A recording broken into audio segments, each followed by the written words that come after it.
Welcome to another episode of Synergy's Accidentally Fit podcast, where we're talking about ways, tips, and tricks and stories about adults finding fitness during their life and doing it so it serves a higher purpose than just fitness for fitness's sake.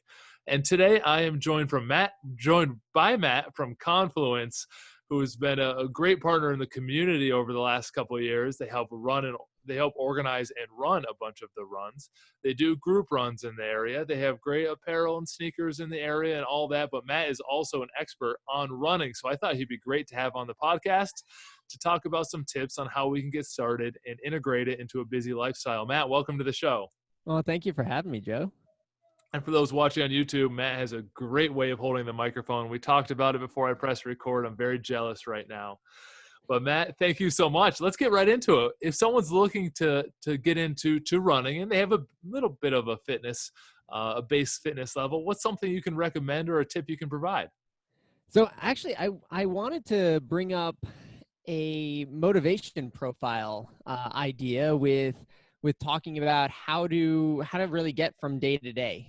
That's really the most difficult aspect of it. So with motivation, and that goes along the lines with everything too, for fitness, for your job, whatever it may be. We're looking at three different traits that we're really all humans are motivated by. And so the first one is power motivation. That's the one that we're most familiar with. It's all about competition. And so 2020 has been the worst year for competition ever for running. There's been no races. I was at a race called the Celebrate Life Half Marathon in March. It was the last regular, normal race that went on in 2020. And that's something that motivates people. And we haven't had that in a long time. I had a friend up in Old Forge who put on a race with 50-person waves, and he had a couple guys who were like 220 marathoners because they were just in good shape and there were no races going on, and he was the only one, so they came to his race. But I'd recommend really search those things out, search out something to sign up for that they can look forward to. So that's really the first step in motivation. And I think there's a little bit of a silver lining. I love the races and the events in the community from doing a few. You can't replicate the in-person experience of doing a run as a community.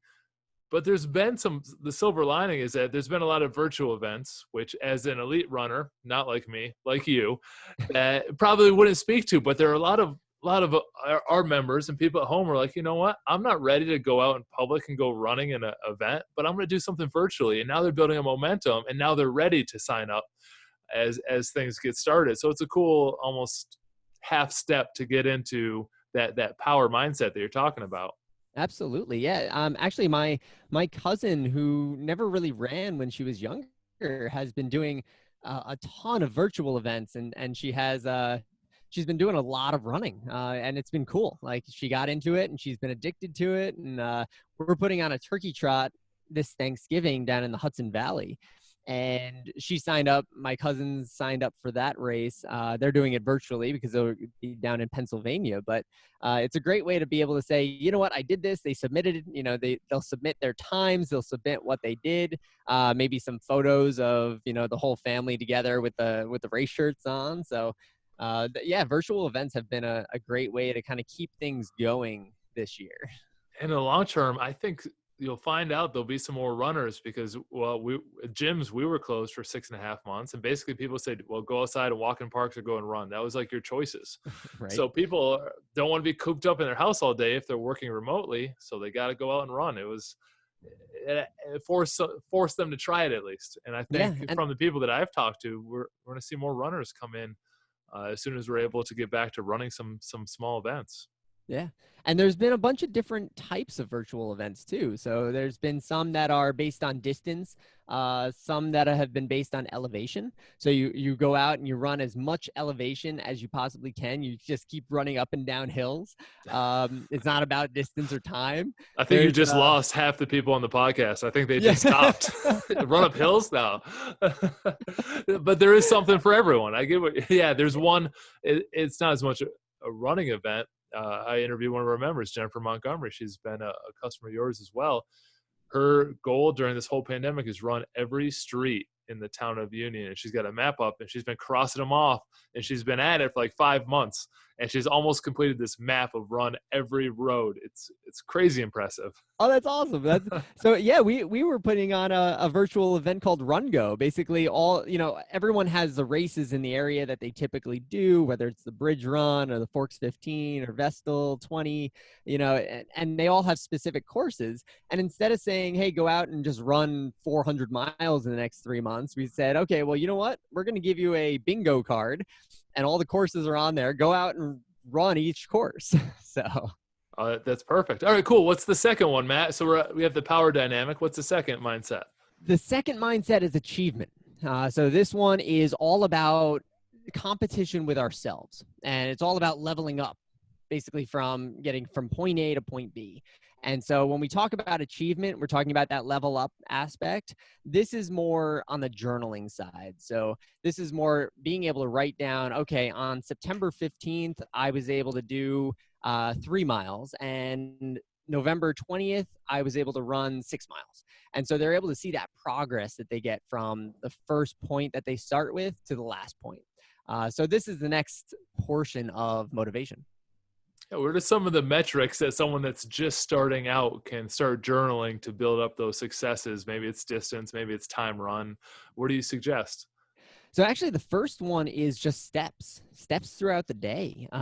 Looking at, yes, they can go out for a mile, and a mile is a mile. It doesn't matter if they're walking, doesn't matter if they're running, they're still taking those steps.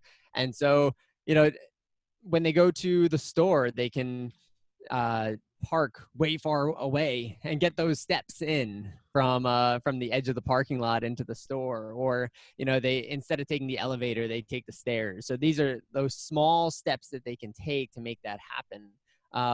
I do recommend getting some sort of fitness tracker, like a Garmin or a Coros, that can basically track all of your distance, your steps, your heart rate throughout the day, and that collects all that data.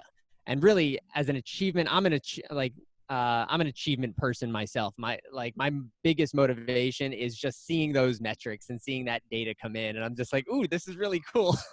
I enjoy the other two aspects, but achievement is really the one that pushes me the most. So, that's the first step, is just getting steps in, and then from there they can look at distance. They can see, okay, well, what's my farthest run? Or how many miles have I done this week? Have they done 10 miles this week? They went out maybe 2 miles for 5 days. They got in 10 miles. Awesome. Next week, try to get 12. So that's kind of the achievement profiles that we're looking at here.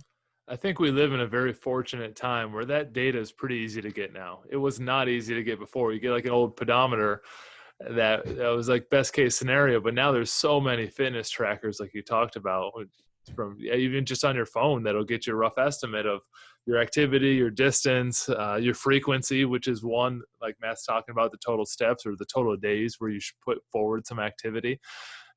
Those are very easily to find. Yeah, I remember 20 years ago going out with my dad in the car, and just like, all right, where's a mile? Where's 2 miles?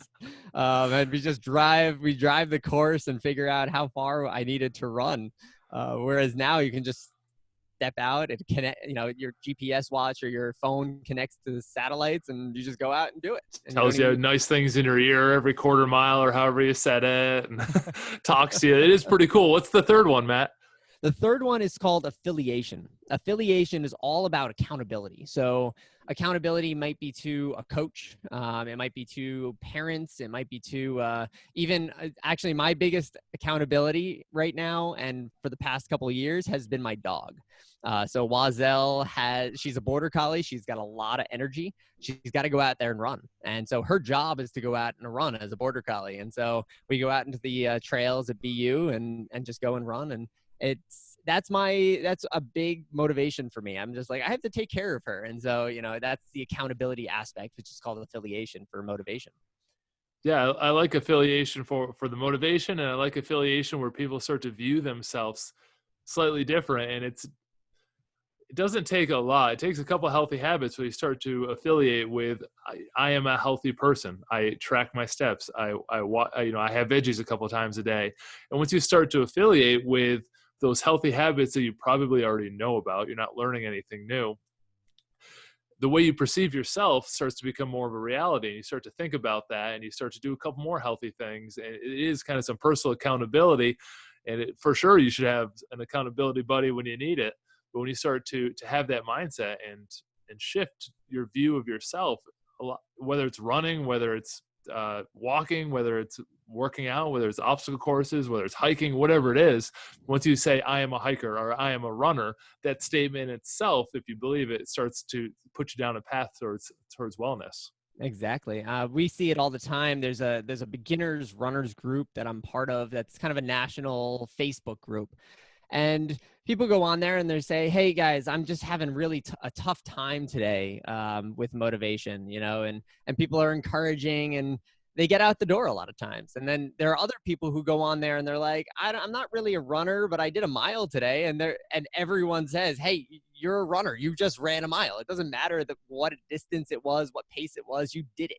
So that's exactly what you're talking about, where it's kind of defining, that you're doing the activity that you're doing and it makes you that person. You don't have to do it a lot, but you're still doing it. That's all that matters. One of the motivations to start this podcast was from articles in, I think it was Runner's World, called the Penguin Chronicles. Have you ever heard of those, Matt? I have not heard the I might be dating myself. It's in a book, How Bad Do You Want It?, where the book is just all about high level crazy things, or like, oh, that's not practical, about Tour de France runners and all that. But in one page, they dedicate it to a guy who would start to go out and do local 5Ks, and he'd come in last. But he had a good way of writing the story with a positive twist and had some humor in it. And he eventually got picked up, was writing for major running magazines. He got this group. They were like, you had Prees people for the fast people. They had like the penguin people. They make little penguin shirts. And their goal wasn't to win. Their goal was to be a part of that community.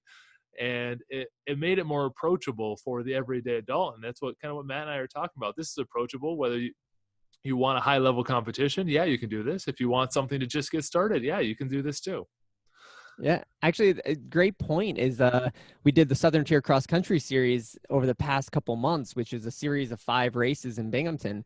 And we had about 150 people sign up. In terms of COVID guidelines, we split them up into different races throughout the day. But it's great. Everyone broke into teams. And so you have the accountability to your team. Then you have the accountability and the competition with other people during the race. And then you also have that you can just see your progress from week to week as you're racing every week or racing every 2 weeks. You're able to see that progress. It was a perfect blend of all the motivations together with Southern Tier Cross Country. Matt, we appreciate you coming on and sharing your expertise. And I've gotten to know you over the years as another small business in the area, and you have a second location now in the Hudson Valley. And, part of running is making sure you're not hurting yourself and getting the right shoes, the right socks, the right gear and everything. And Matt's stores have those available. Matt, can you tell us a little bit more about where people can find that stuff and find you? Certainly. We're actually in Binghamton. We're located in Oakdale Road, not the Oakdale Mall, the Oakdale Road between Wegmans and Home Depot, in the barn. We purchased the barn building over there.